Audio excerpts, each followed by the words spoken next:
in order to make this sequence more useful for us, we are going to write an equation involving n. So what we would like is an equation where we put in any n and it tells us what we need to add to the series for that given n.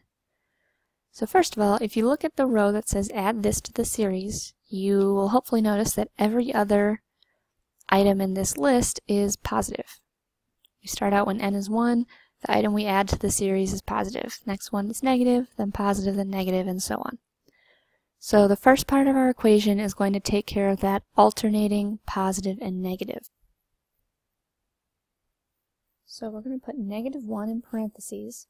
And remember, if you multiply negative 1, if you raise negative 1 to a even exponent, that negative 1 is going to turn into positive 1, because it'll get multiplied by itself an even number of times.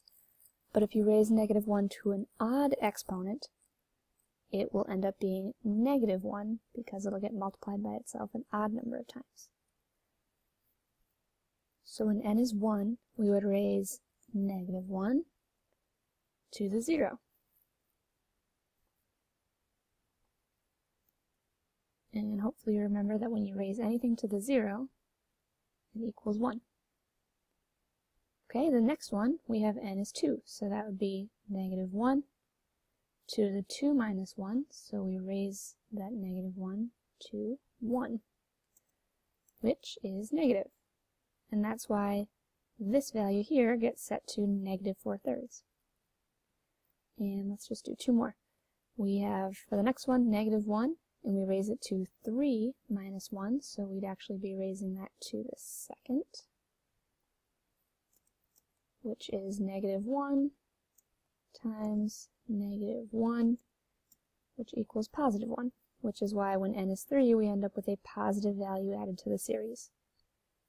And last example, negative 1, now we're raising it, n is 4, so we're raising it to the third. So negative 1 times negative 1 times negative 1. That is the same as 1 times negative 1, which would equal negative 1, which is why when n is 4, we end up with a negative value added to the series. Now here's what we need to add to our equation in order to get the actual value, not just the negative or positive. So if we do 4, because you might notice that in every one of those fractions, 4 is in the numerator. Hopefully you've started to notice a pattern, but you should see that it goes 1, 3, 5, 7, 9 for those denominators. And here's the equation we can use to figure out what the denominator should be depending on the n. So we'll just look at a couple examples here. When n is 1, we plug in a 1 right here, and we get 2 times 1 is 2, minus 1 is 1. When n is 2, we plug in 2, and we'd get 4 over, and then 2 times 2 is 4, minus 1 is 3, so it'd be 4 over 3. And just look at one more example. When you put in 3 for n, you put in 3 right here, and the 2 times 3 would give you 6.